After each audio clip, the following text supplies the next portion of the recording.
Ассаламу алейкум, құрметті қазақ елі. Бүгін сіздерге керемет бейнеролик түсіреміз. Достар, бүгінгі сапарымыз өте ерекше болмақ. Оның ерекшелігі бірінші Абай атамыз бен Шәкәрім атамыздың кесенесіне барамыз. Және де оған бір күнделікті қарапайым тәсілдермен емес, өте ерекше тәсіл автостоп арқылы жетуге тырысамыз. Тәуекел, алғашқы тоқтатуды бастадық. Көрейік қанша уақыттан кейін тоқтайды, оны сіздерге айтатын болам. Қанша уақыт жаяу жүрдім, оны да айтатын болам.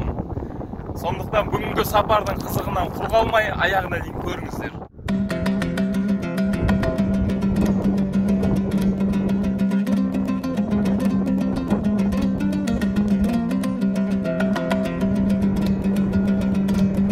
Осыдан 2 минут бұрын бірінші көлік тоқтады. Алайда ол кісі автостоп дегеннен кейін жаңағыдай жүріп кетті. Жүріп келе жатқанымызға 1 сағатқа таяды. Жақын арада мистер Бин болатын шығармыз. Бүгінгі күннің көзі өте тамаша, жарқырап тұр. Біздің де көңіл күй сондай өте керемет.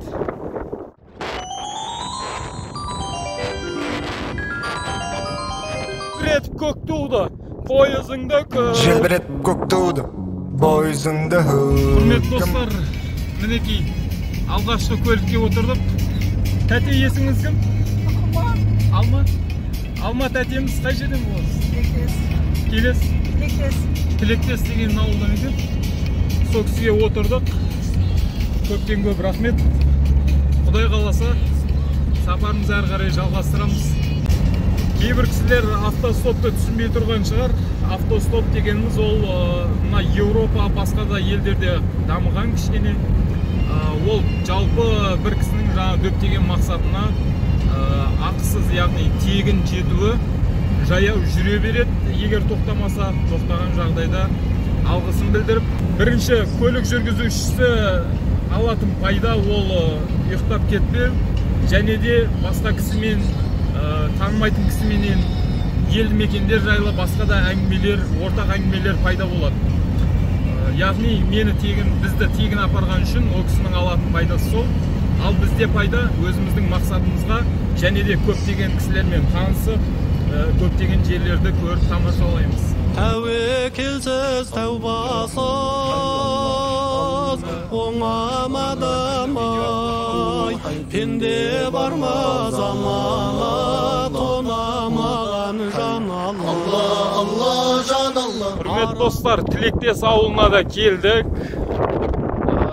Алғашқы көлікке түстік. Әрі қарай сапарымыз жалғасатын болады. Бағанағыдай көлік легі жоқ. Яғни трассаның бойында көліктер азайды.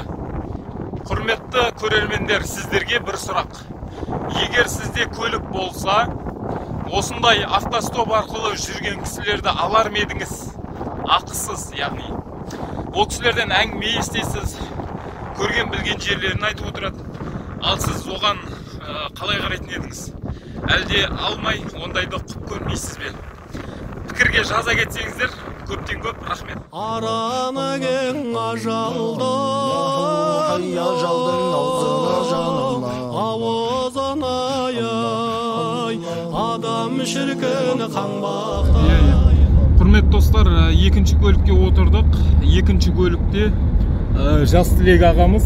Мінекей екінші көліктен түстік. Мұнда байқап тұрсаңыздар, Шәмші ауылы деп тұр.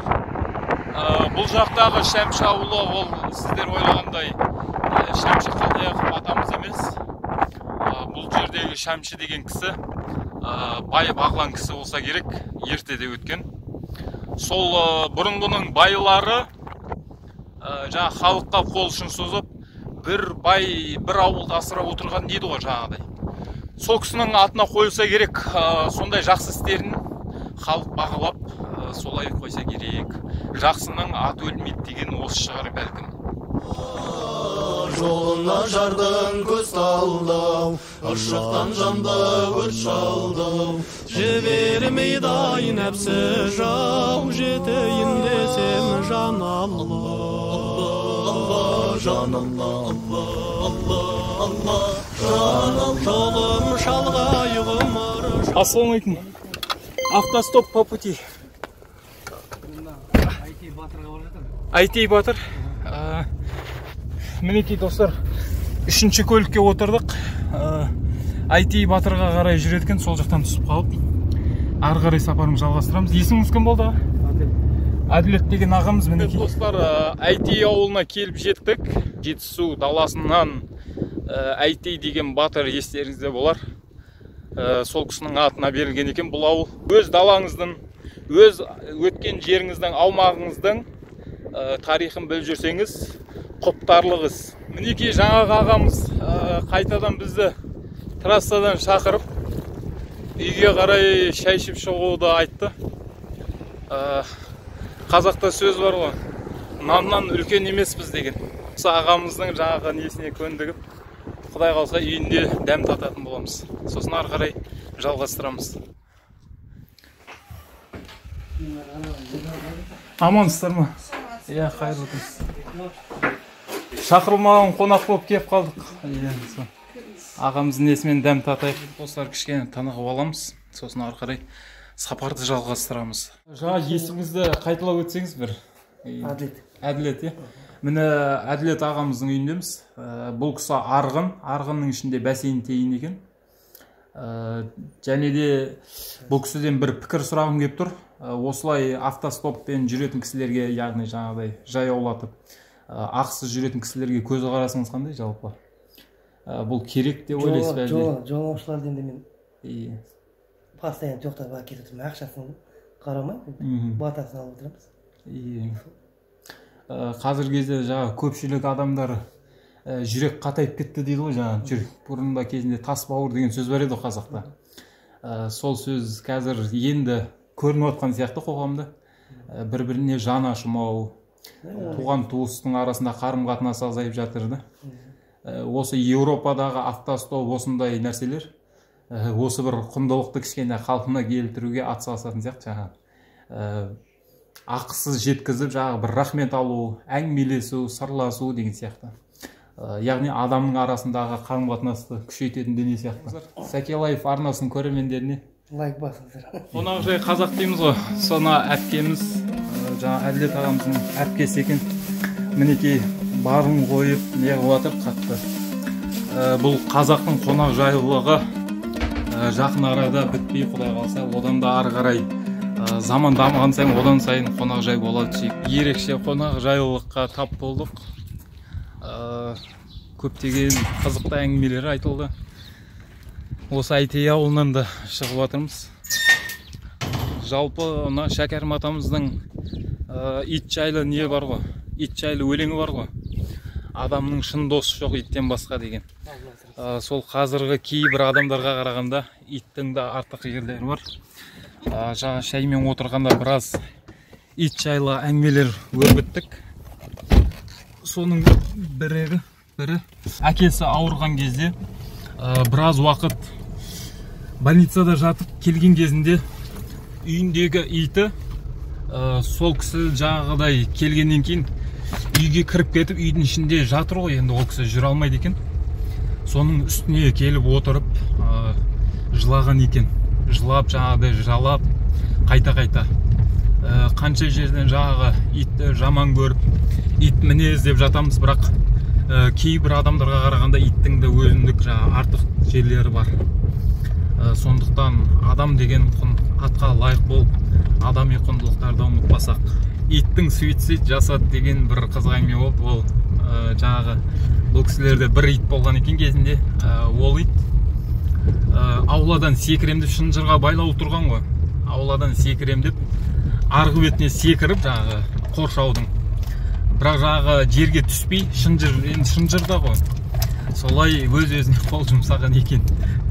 Осындай қызық әңгіме. Жолым шалғай ғұмыр шамам мәлім-ай, шайтан ізін шиырлап шабандадым жан Allah, жан Allah, жағдайсыз жапанда, жағдайсыз жапанда жан Allah. Сапарымыз әлі жалғасуда.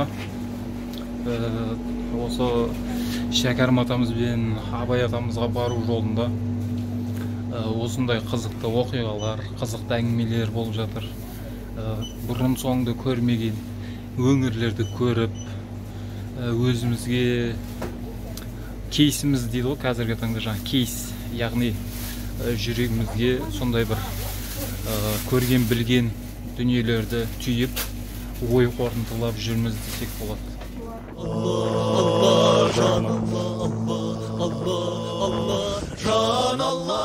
Кезекті аялдамаға түстік. Мына мен тұрған жер Шарбақты ауылы. Достар, қателеспесем 4-ші көлікке отырдық. Бұл жерде Дулат және Төлеген деген ағаларымыз бар. Көптен көп рахмет. Шарбақты ауылынан кішкене 10-15 минут жүргеннен кейін осы кісілермен сапарымыз жалғасып жатыр. Мінекей құрметті көрермен, қарағайлардың ортасына кіріп келе жатырмыз. Өте керемет табиғат. Енді бұлай сіздерге анық көрінбеуі мүмкін, бірақ өте тамаша көрініс.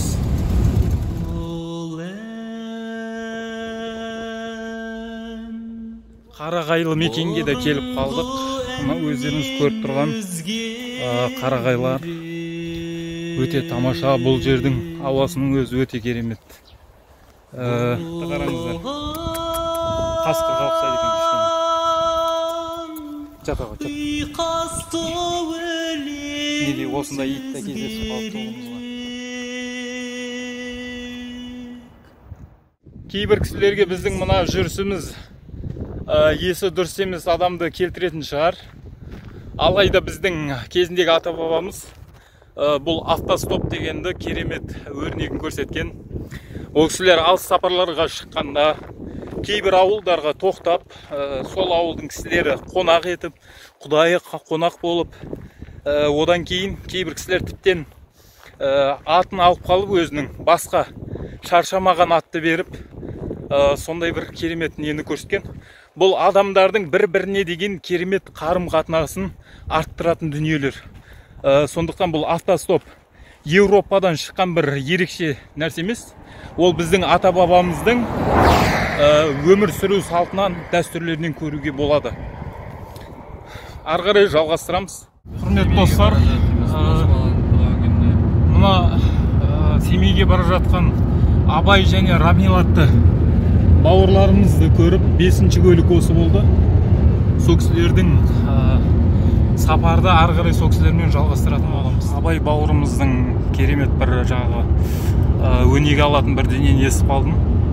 Семей қаласында бұл кісі бір достарына бара жатыр екен.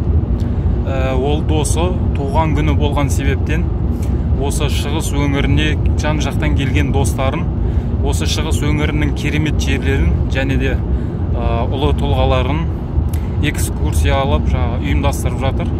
Яғни туған күн немесе басқа да жиындарда сондай бір керемет өнегелі істерді істеуге болады.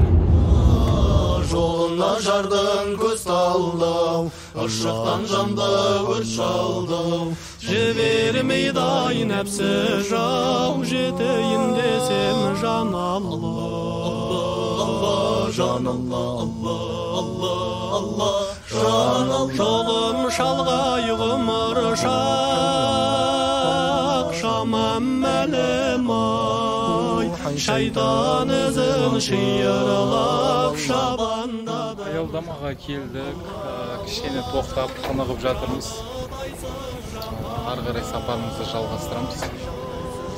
Абай атамызға, Шәкәрім атамызға құдай қалса бүгін кеш түспей барып қаламыз деген жоспар бар.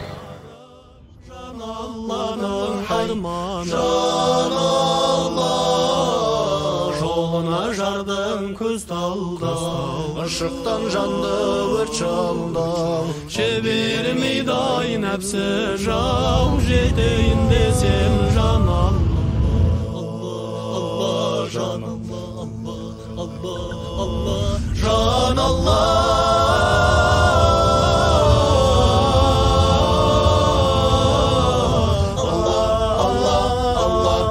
Қазақстанға мәшһүр болған Семейдегі атақты көпір. сол көпірдің жанындамыз.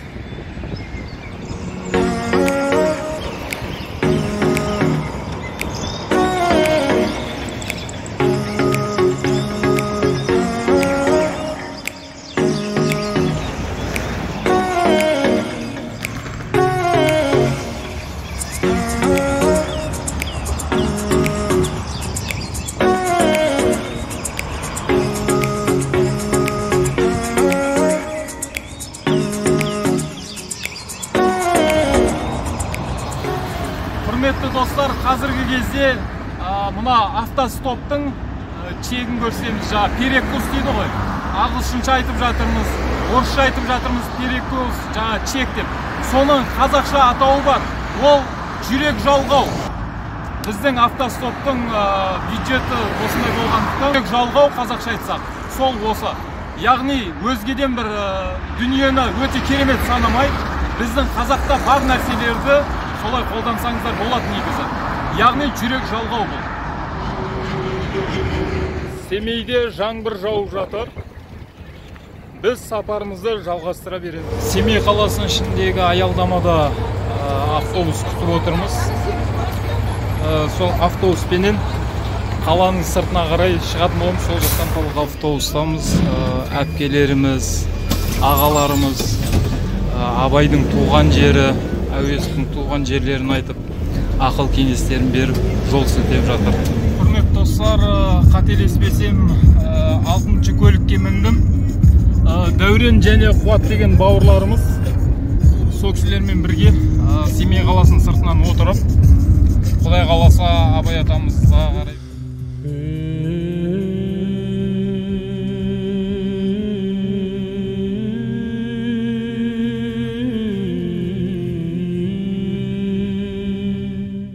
Жидебайға жеттік.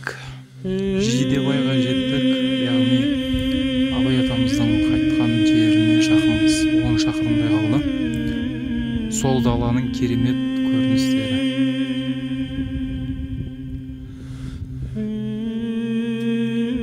Кең дала, өте керемет орын.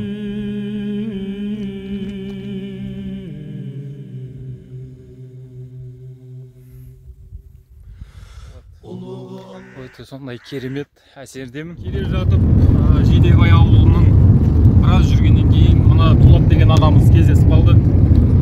Сол Дулат ағамыздың бала шағасымен, ол кісілер де сол Абай атамыздың басын зиярат жасауға бара жатқан екен. Сол кісілер бірге жүру нәсіп болды. Атың кім, батыр? Ислам. Ислам? Ислам. Сен кім? Ғазиз Нұрсұлтан, Ғазиз Ислам, иә? Ғазиз Сұлтан, Ғазиз Ислам. Өте бір сондай ерекше есімдер екен. Ғазиз Ислам, Ғазиз Сұлтан. Керемет. Әкесінің атын өшірмес үшін балдарына да Ғазиз және де қасына бір есімді қосып қойған. Ислам. Махаббатпен жаратқан адамзатты, сенде сүй ол Алланы жаннан тәтті. Адамзаттың бәрін сүй бауырым деп, және хақ жол осы деп әділетті. Мына жерде оқушылар, балалар келіп, осы ортада өлең оқиды екен. Сосын мына тепшешектерде басқа кісілер тамашалап, қошемет көрсетіп отыратын көрінеді.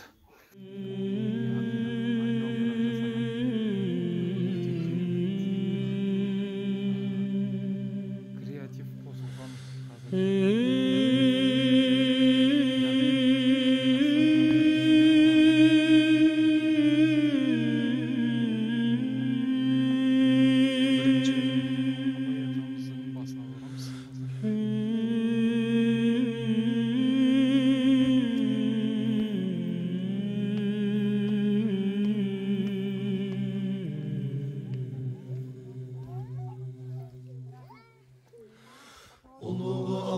ismimin bismilladan бастадым пайғамбарға құраншын алланы бір деп жатқаның тәуекелсіз тәубесіз мұтлақ харам тапқаның таң намаздан бейхабар күн шыққанша жатқаның үстің көрпе астың мұз ойласаң ұйқы жаманы саламат болар көрген түс дәреже көріп жүрсіңдер шайтанның сыйлап баққанын періштелерді қуарсың дүниені харам қыларсың қосылсыз қадам басқаның қазақтың ұлы данышпаны ең игі жақсыларының бірі Абай атамыздың басына келдік. Мұндағы сезімді айтып жеткізе алмаймын, енді өзім ішімде болып жатқан. Қазір бірінші кіріп кесенесіне жатқан орнына Құран бағыштаймыз. Содан кейін әрмен қарай Шәкәрім атамызға барамыз.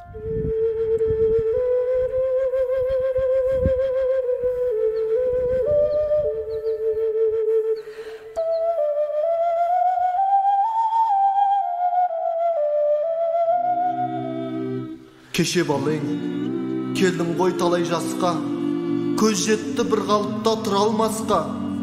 Адамды сүй, Алланың хикметін сез, не қызық бар өмірде, онан басқа. Ассаламу алейкум ва рахматулла. Мінекей Абай атамыздың жатқан орны.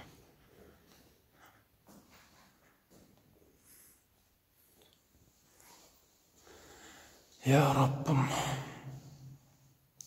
осы Абай атамыздай біздің ақылға ерік беріп, өзінің даналығыңды түсінетін құлдарыңның қатарынан қыл. Я жаратушым, осы Абайдың ізбасарлары, Шәкәрім атамыздың ізбасарларының бірінен қыл. Бізді өзіңнің тура жолыңнан тайдырмай, табанымызды өзіңнің жолында берік ет. Нұрекеңнің бір жылы сөзін жазып қойған екен. Қазақ халқының киесі, ары мен намысы, ақылы мен жүрегі, ұлы Абайдың әруағына басымды идім деген екен. Құрметті зиярат жасаушы бауырлар, бұндай киелі мекенге келгенде әдептілікті сақтап, бұл жерге келгенде бір ерекшелікті көру ғана емес, осы кісілердің сондай бір қалдырған істерінің себебінен және де сондай бір өнегелі істерінің себебінен осы кісілерді құрметтеп, осы кісілер үшін келіп тұрғанымызды түсіну, ұғыну керек. Сондықтан кез келген киелі мекенге барсаңыз, әдепті ұмытпаңыздар. Және де басты бұл жерде суретке түсіп, жаңағыдай бір рахаттану емес, бір Құдайдың бір нұрынан алуға тырысып, осы кісілердің бір шарапатын тиюінен үміт күтіп, осы кісілердің бір керемет дүниелерінен бізге де нәсіп қылғай деп дұға қылсаңыздар, нұр үстіне нұр. Осы бір аумақта жүргенде, осы бір мекенді аралап, бабаларымызға зиярат етіп жатқанда, ол кісілердің өткен өмірі қалай күн көргендігін, қалай сол замандастармен жүргендігі маған өте қызық, және де бір сол аураны сезініп, егер жаратқан бір мүмкіндік берсе, сол кезденге, сол сәтке бір барып, бір тамашаласам ғой деген бір сондай бір керемет қалауым бар. Осы жаратқанның жолын түсініп, жаратқанның хақ жолына талпынып, сол жолда өткен кісілер. Сондықтан бұл кісілердей болу кез келген ұрпақтың арманы болатын болса, соған оның ұлы мақсаттары сондай тұлға болуға жетелейтін болса, біздің елде керемет бір сондай бір не қалыптасар еді. Шәкәрім атамыздың жатқан жеріне келіп қалдым. Сондықтан бұл кісінің қасына кіріп Құран бағыштап, осы кісінің де өте бір керемет Құдайдың берген нығметтерінен бізге де нәсіп болсын деген дұғамен шығамыз.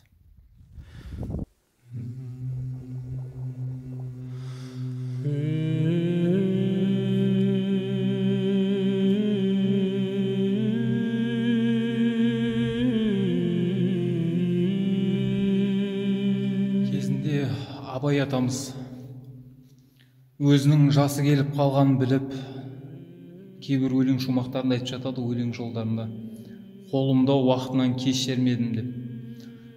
Соны ұғынғаннан кейін Абай атамыз жас, сол кезде осы Шәкәрім атамыз немере інісі, сол кісіні бүкіл қазіргі кез тілмен айтсақ спонсорлық етіп, бүкіл жағдайын көтеріп, мал мүлкін беріп, сапарға аттандырады. Ондағы мақсат араб мемлекеттері, Европа мемлекеттері, әлемнің қандай керемет деп жүрген мемлекеттері бар, соның барлығын білімін көріп, сол елдердің халқын көріп, олардың тұрмыс тіршілігін көріп, дінді, діни руханиятын қалай ұстанатындығын көріп, бүкілін қорытындылап, еліне, халқына пайдасы тисін деп, осы жас кезінде Шәкәрім атамызды сапарға жіберіп, демеуші болады.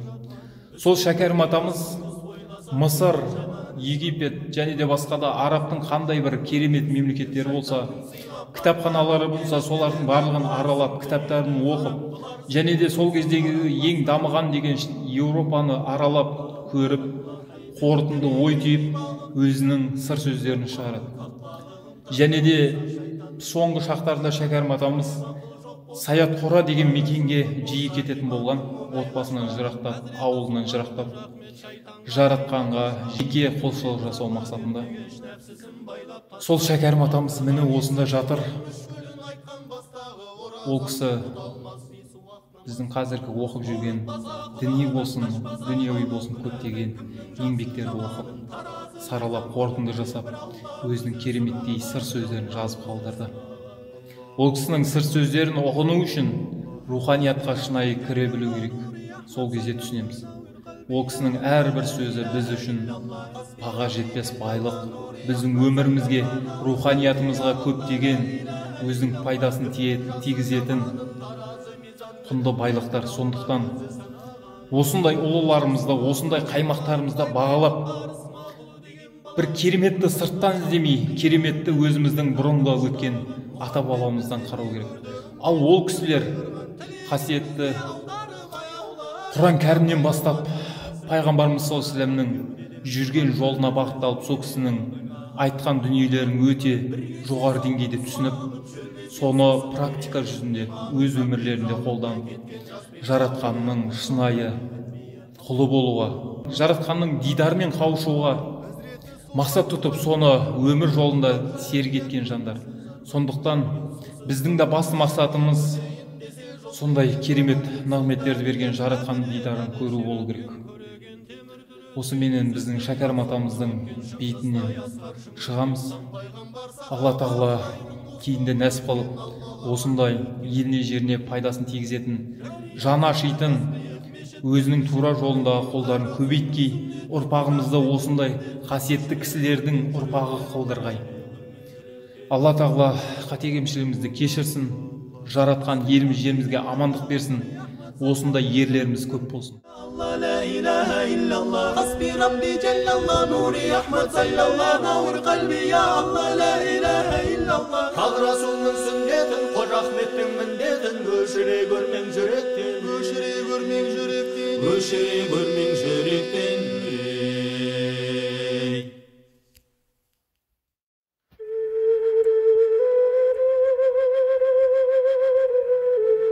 Ziyaret жасап болғаннан кейін Ғинаят ағамызды кездестіріп қалдық, және де Жандос бауырымыз.